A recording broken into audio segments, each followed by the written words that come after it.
Bienvenidos a este especial de Contrapoder 3.0. Como todos saben, bueno, ya tenemos varias semanas con todo este conflicto entre Rusia y Ucrania. Y bueno, para conversar sobre esto, qué mejor que alguien que le ha tocado vivir en carne propia todo lo que ha sido este proceso de invasión por parte del régimen de Vladimir Putin hacia ese país. Hoy me acompaña Josías de Lima. Él es activista del Movimiento Libertario de Venezuela y es justamente un venezolano que se encontraba en Ucrania, ¿no? Cuando todo esto ocurrió. ¿Cómo estás, Josías? Bienvenido. Hola, mucho gusto, Esteban. Bueno, un placer que estés acá. De verdad que muchas gracias por haber aceptado la invitación. Antes de, digamos, ahondar en esta conversación, yo quiero preguntarte lo que yo me imagino que muchos nos estaremos preguntando, ¿no? ¿Qué hacía un venezolano en Ucrania? Bueno, para comenzar, es verdad, es extraño un venezolano allá, pero no era el único. O sea, digamos, contados con las manos, pero sí hay. ¿Qué hacía por allá? Bueno, de un principio trabajo. Yo emigré de Venezuela ya hace más de 10 años. Fui a Madrid con posibilidades de estudio. Bueno, estuve allá 9 años, básicamente. Y después por un trabajo emigré, me mudé a Ucrania. Ok, ¿cuánto tiempo llevas viviendo en 4 años, Ucrania? Cuatro 4 años, años. los últimos Cuatro 4 años. años, sí. Ok. Yo me imagino que con toda esta tensión que hubo antes, ¿no? Antes de que Putin oficializara esta arremetida bélica, el ambiente en Ucrania debe haber sido bastante pesado, si se puede decir. Más o menos cuéntanos tu experiencia sobre eso. ¿Qué se decía en los medios antes de la invasión? ¿Qué era lo que más o menos se escuchaba? ¿Cómo estaba el ambiente en las calles? A ver, como tú sabes, o sea, lo que es la guerra con Rusia no es algo nuevo. O sea, Uh -huh. estamos desde el 2014, Ucrania, con un conflicto continuo con Rusia. Desde la invasión de Crimea, lo que es la zona de Donbass, incluso fue mucho más allá, porque intentaron invadir Kharkiv, intentaron invadir más ciudades, pero de esas ciudades lograron expulsarla y solamente se quedaron con esa zona del Donbass, que incluso solamente representa el 30% de la región de lo que es la zona de Donbass, lo que ellos controlaban. Ahora, ya están acostumbrados. O sea, yo escuchado mucho el refrán de que los ucranianos es como la langosta que se queda en agua caliente, poco a poco se va subiendo, va subiendo. La gente ya está acostumbrada a ese, digamos, a ese vecino llamando a la guerra continuamente, el agresor. Después, digamos, 2 semanas antes, incluso a lo mejor un mes antes, ya como las cosas fueron escalando un poco, Uh -huh. sí es verdad que se hablaba que iban a retomarse el conflicto un poquito más agresivo, pero nadie se imaginaba que iba a ser una invasión a la escala que llegó a ser. ¿Sabes? Hablábamos mucho de que probablemente iban a invadir, iban a retomar la ofensiva en la zona de Donbass, a lo mejor iban a intentar crear ese corredor entre Crimea y Donbass para tener ese, digamos, contacto ya continental para lo que era Crimea, pero que digamos el punto de hoy, que incluso están bombardeando zonas aledañas a Polonia, o sea, Uh -huh. ciudades completamente en el occidente del país, es que nadie se imaginaba eso. ¿En qué ciudad estabas tú en En Ucrania? Kiev, en Kiev, En Kiev, en la capital. en la Bastante, capital, en los últimos bastante, 4 años, sí. sí, no, bastante interesante eso porque digamos que ahorita alrededor de esa ciudad es que está rodando todo, ¿no? Pero en esta, bueno, primero, ¿cuándo te fuiste de Ucrania? ¿Qué día tú dices, no, mira, hasta aquí llego yo porque ya evidentemente lo A que ver, viene es bastante grave? yo estuve ya, como te dije, estamos tranquilos. De hecho, como lo que decían las personas, preparen maletas y eso, mira, yo y mi esposa de verdad no estábamos pensando, no vamos a preparar maletas, no sentimos esa, o sea, había un cierto nerviosismo, pero no sentíamos que era necesario. Pero por si acaso sí preparé lo que eran los medicamentos y los papeles. Eso sí, yo lo tuve todo empaquetado, embalado, por si acaso lo tenía arreglado. El mismo 24 de febrero a las 5 de la mañana, mi esposa se despierta con un sonido de una explosión. O sea, con las personas que dicen que no, que solamente atacaron ¿cómo se llama? La frontera, no, es que ya habían misiles lanzándose hacia Kiev. Desde ese momento, ya estaban atacando lo como podían. De hecho, el 25 nos dimos cuenta que tomaron una foto de un misil que habían derrumbado y nos dimos cuenta que era 4 cuadras de mi casa. Wow. Que esa fue la explosión que escuchó mi esposa. Claro. Nosotros vivimos relativamente cerca de un aeropuerto. O sea, como media hora en coche al aeropuerto. Entonces, es que así comenzó todo, o sea, despertando con una explosión. Y ese fue el día, ese mismo día ustedes tomaron esa decisión de irse y se largaron ese mismo día. Desde antes, como estaba toda esa tensión, nosotros habíamos hablado habíamos acordado con el papá de mi esposa ir a su casa, que él estaba a unos 40 kilómetros de la ciudad, en una casa, ya digamos un pueblo más pequeño, que ellos tenían su granja y como tenían una granja, tenían la cena, costumbre de muchos países de Oriente, tener una alacena para guardar las conservas de la cosecha del año. Entonces, para usar eso como refugio. De hecho, lo usamos como refugio por un par de días. Entonces, el plan era, si pasa algo, salir de Kiev, ir a su casa. Porque ahí no íbamos a reunir a la familia que estaba cercana. Claro. Pero repito un poco la pregunta, ¿cuándo deciden tomar la decisión? O sea, fue ese mismo día que... Fue en ese momento. Fue en ese momento. En ese momento, agarramos, nos vamos, el plan era ir a casa del suegro. Claro. Ir a su casa y de ahí planificar qué vamos a hacer después.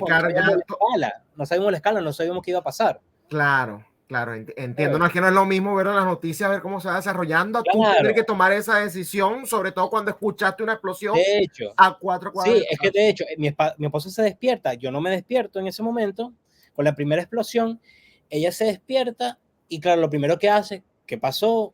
Ella tiene un sueño muy ligero, no sabía qué era, ve Twitter y claro, ella ve la información de Twitter, mucha gente publicando, mira, una explosión, algo está pasando. Ahí fue que me despierta y yo escucho una segunda explosión más a la distancia. Y dije, mira, definitivamente vamos a confirmar la información, confirmamos la información por las redes sociales, efectivamente Rusia está invadiendo. Ahí te dije, no teníamos maleta, agarramos lo que podíamos, ropa de invierno, algunas cosas, pero de una manera muy caótica. Agarré las cosas de la perra, porque no tenemos hijos, tenemos una perrita. Pues, por suerte, hace un año compramos un carro, metimos las cosas en el carro y salimos. O sea, imagínate lo caótico que fue, que incluso cuando llegamos a casa de mi suegro, yo decía, ok, ¿qué es lo que tenemos? Para ver bien qué fue lo que agarramos. Y todo lo que habíamos metido en 2 maletas la pude meter en una. Imagínate. Claro. Porque fue agarrar y lanzar a la maleta. Sí, o sea, no, es que en una situación, eso es una situación extrema y uno no se prepara para eso. Es la verdad, uno no se prepara para eso. Agarrar necesidades básicas, los papeles, las cosas que te dije, incluso, de hecho, otra cosa que habíamos agregado a esta fue una caja de fotos. Todas las fotos que teníamos en casa, de familia, de todo, eso también lo agregamos por si acaso. Claro. Pero aparte de eso, o sea, dejamos mucha ropa, muchas cosas allá. Los ordenadores de trabajo también los agarramos. ¿Tu esposa es ucraniana? Tengo entendido, ¿no? Sí, ella es ucraniana. Ok, la persona que nos puso en contacto, Josías, me comentó, porque ahorita te encuentras en España, ¿no? Pero me comentó que tú pasaste por Polonia, ¿no? Que estuviste allí. No, por Polonia no. No, pasé por Moldova. Por Moldova, el que me comentó me dijo que por Polonia. Pero bueno, igual me imagino que tú habrás visto la cantidad de desplazados. Sí, total, mira, es que fíjate, ok, digamos que salimos de casa de mi suegro, al salir en casa de mi suegro estuvimos un día y medio de tensa calma. Claro, llegamos ahí en la madrugada porque todo empezó a las 5 de la mañana y claro, era decir qué vamos a hacer. Con mis suegros estábamos impresionándolos, mire, yo tengo una casa en las montañas al sur, vamos para allá, más seguro, pero al final, bueno, ahí están unos abuelos, había otras personas que no tenían pasaporte, o sea, era un caos y ellos decidieron quedarse. Nosotros dijimos, mira, tenemos que salir ya el día siguiente, después de estar desde la noche anterior con las mochilas frente a la alacena, esperando en cualquier momento bajar porque van a bombardear. El día posterior dijimos, mira, tenemos que salir, tenemos que irnos, no es seguro acá. Con todo y eso, no queríamos dejarlos, pero mi esposa, los nervios no aguantaba, de verdad no aguantaba los nervios, estaba temblando, y le dije, mira, tenemos que movernos. Le dijimos, hablé con mi suegra, bueno, mi suegra es la segunda esposa de mi suegro, Hablamos y ella me dijo, váyanse, es que no, de verdad váyanse, nosotros vamos a estar bien, me dice. Le dejamos unas cosas allí y decidimos irnos hacia la frontera con Moldova. Bueno, de hecho, en un principio en la frontera con Rumanía, que hicimos un viaje que en un principio, si tú ves, si cruzas Google Maps, es un viaje de 5 horas, al final lo hicimos en 15, porque era evitar todas las autopistas, evitar zonas militares, evitar, o sea, todo eso. Y claro, en ese momento era pasar por todos los pueblitos, tuvías todos los pueblitos armándose, o sea, pueblitos que por el que pasábamos eran granjeros, viejos, jóvenes, montando barricadas alrededor de los pueblos, armándose, o sea, creando grupos de vigilancia.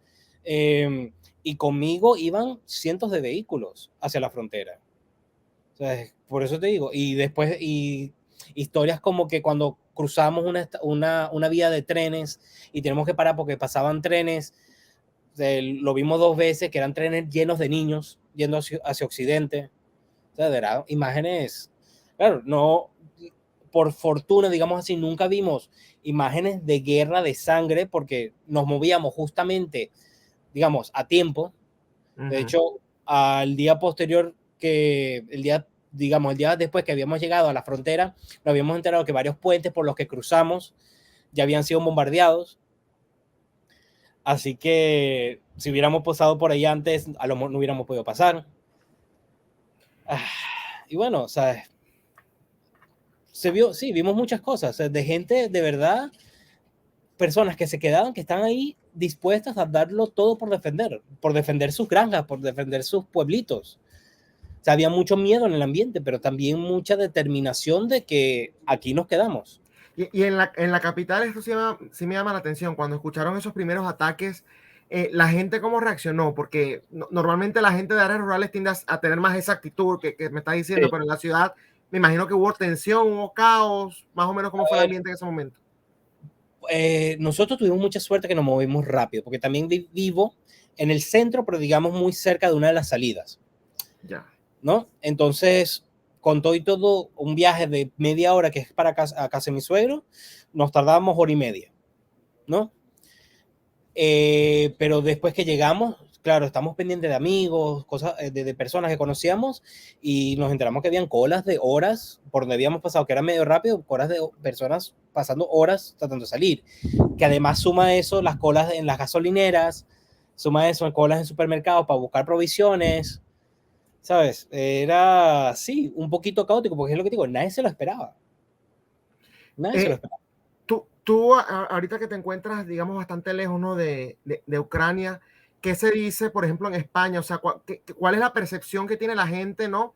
Sobre lo que está sucediendo? La mayoría me imagino que culpan a Putin, evidentemente, porque, bueno, fue quien cometió la arremetida, pero hay, digamos, si hay información sobre lo que verdaderamente está pasando. Sí. Bueno, en España a veces es un poquito complicado por cierta situación política que existe acá, ¿no? Lastimosamente, digamos, lo que es la población civil en su mayoría, si están informados, porque es que tienes que ver las noticias, ves lo que está pasando, los bombardeos, hay mucha migración ucraniana. Por ejemplo, en esta zona donde estoy ahorita hay mucha familia ucraniana, pero también hay muchas familias rusas viviendo por aquí. O sea, todo lo que es la Costa Brava, el sur de España, o sea, hay muchos inmigrantes del norte de Europa y del este. Y creo que la gente se entera de lo que está pasando. Y ahorita vienen las oleadas que esperan de inmigrantes de Ucrania, vienen más hacia esta zona porque hay muchos contactos, muchos conocidos acá. En general, en España sí se enteran, pero claro, está esa movida política de... ¿cómo lo explico? Es complicado. Porque toda esta situación de izquierda contra derecha, ¿sabes? Hay mucha mano metida, mucha influencia metida acá. Entonces, hay veces que juegan mucho no a la guerra, pero no, no dicen directamente que no a Putin. ¿Me entiendes? Claro. Claro. Entonces, pero desde el gobierno ya tienes otra posición que sí, por ejemplo, sí están ayudando bastante, están mandando armamento, están mandando uniforme, pero hasta cierto punto. Entiendo también que, por ejemplo, en la parte militar también hay mucha movida de deseo de ayudar, pero están paralizados por lo que es el brazo político. Claro, como siempre, ¿no? Sí, Tú me comentabas cuando estábamos hablando por WhatsApp que tu esposa y tú han, digamos, tratado de hacen algunas actividades justamente para sí. informar. No sé, más o menos de qué trata eso, qué es lo que han A hecho. ver, es que mi esposa no es primera vez que está, digamos, trabajando en esta parte de los medios. Ella cuando pasó en el 2014 y está estudiando en ese momento en Somosaguas, en la Complutense de Madrid, en ciencias políticas. Y claro, siendo ucraniana, era muy activista en ese momento y participó mucho en lo que era informar en los medios de comunicación aquí en España. Cada vez que pasaba algo con respecto a Ucrania, la llamaban a ella. Y ahorita empezaron a contactarla a ella también. Mientras que veníamos para acá, o sea, todo el momento, o sea, esos cuántos días, 5 días de viaje, desde que salimos de casa de mi suegro, incluso desde mi casa de mi suegro hasta que llegamos a Torrevieja, en España, ella continuamente estuvo recibiendo contactos de diferentes medios del mundo hispanohablante, desde Argentina, Chile, Costa Rica, medios en Estados Unidos, de España también, de México, de Colombia, de Perú, porque sabes cómo trabajan mucho los medios, le das el contacto a uno y ese contacto se riega, ¿no? Entonces, Ujú. ¿qué pasa? El Kremlin ha trabajado mucho, Rusia tiene una máquina de propaganda muy grande y por muchos años ha metido una idea de lo que es Rusia y de lo que es la influencia rusa en el mundo y lo que es la influencia yankee, etcétera, etcétera. El mismo, digamos, la misma estrategia de la KGB, ellos lo siguen haciendo, ¿no? La misma estrategia de la época de la Unión Soviética, ellos lo siguen haciendo. Y en Latinoamérica hay una distancia muy grande y es muy fácil, lo siento, engañar. Y ellos aprovechan eso, porque es impresionante que muchos, sobre todo partidos de izquierda en Latinoamérica, apoyan a Putin cuando Putin no es nada de izquierda, ¿sabes? Porque ellos añoran esa idea del comunismo, de la Unión Soviética, de todo esto, ¿no? Del pasado, pero Putin nada que ver. De hecho, uno de los partidos opositores a Putin es el Partido Comunista de Rusia. Sí. Entonces, ¿sabes? Este desconocimiento de lo que de verdad es Rusia, de lo que de verdad representa el partido de Putin y todo lo que él es. Y claro, eso ellos lo aprovechan allá en Latinoamérica. Y Sí, bueno, dan dinero como dan dinero. sí, ¿no? Y en definitiva, la verdad que su máquina de propaganda la siguen usando. Es una práctica que Sí, sí. no Bueno, han fíjate, perdido. Ujú. justamente no sé si vas a poder conseguir ese video. Acabo de ver en las redes sociales un video en el cual en uno de los canales, digamos que es como la televisión española, o sea, BTV en Ujú. Rusia, en Moscú, estaba una periodista hablando y por detrás vino una chica con una pancarta diciendo no a la guerra, no le crean a la propaganda rusa. Claro, a esa señora al mínimo le van a dar 15 años de cárcel, ya Correcto. con esto. Pero para que vean cómo es la situación, allá ahorita están arrestando a personas incluso con pancartas en blanco, sin decir nada. Te acercas a hablar a un periodista, te agarran. Es que incluso personas que se han acercado a hablar a periodistas para decirles que apoyan a Putin, viene la policía y se los lleva. O sea, la situación allá es muy grave.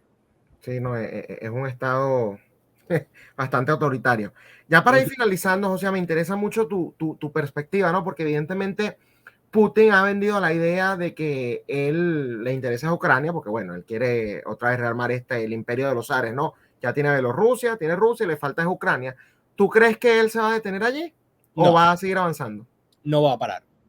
No va a parar. Mira, te digo, comenzó, ¿sabes? De hecho, Estonia, tú puedes ver que están asustados al respecto. No sé si, no le tienen miedo a Putin, pero están asustados al respecto porque ya hace poco, hoy dijeron que iban a apoyar lo del no flight zone sobre Ucrania. Ujú. Pero ya viste que Rusia le mandó su carta de ¿cómo se llama? De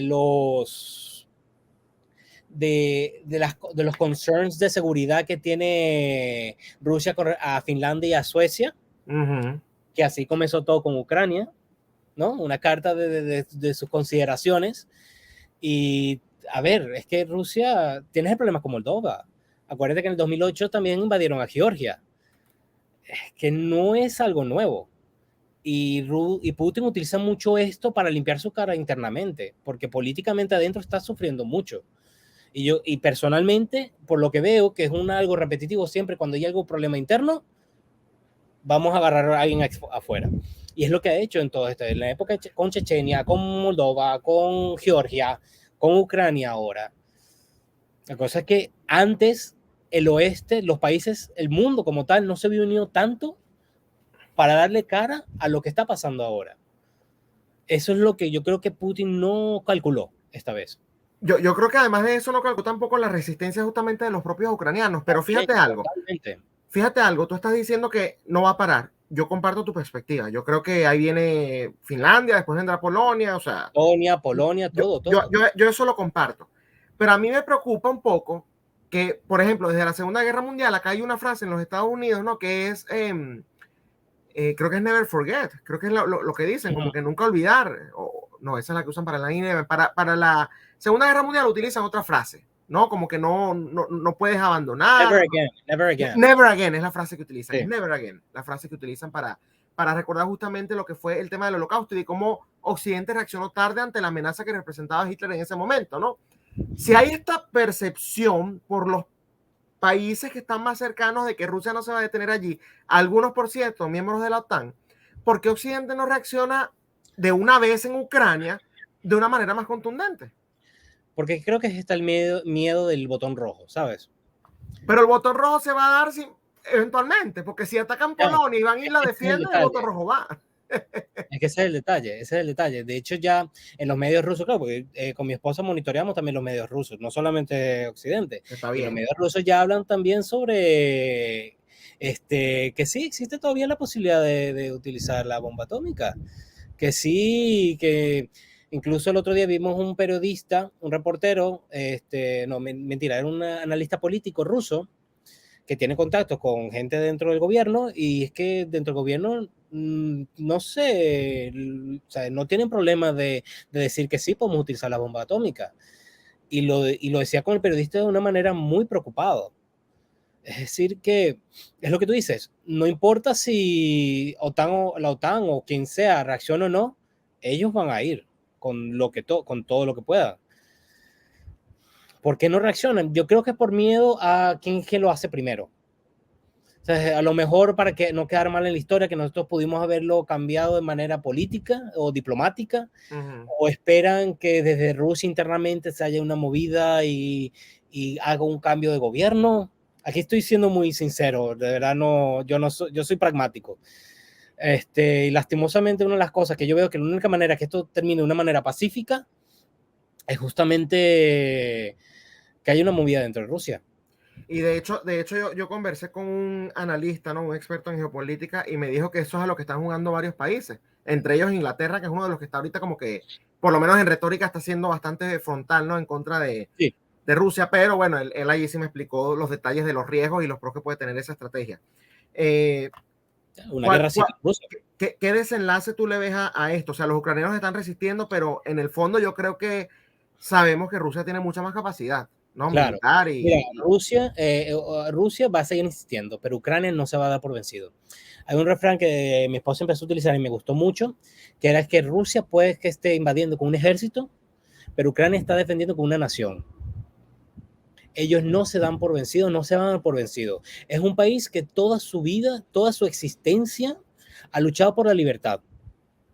O sea, es un país que tiene, una nación que tiene más de 1000 años de historia intentando ser libre. Detrás de ellos siempre han estado debajo de un imperio tras otro.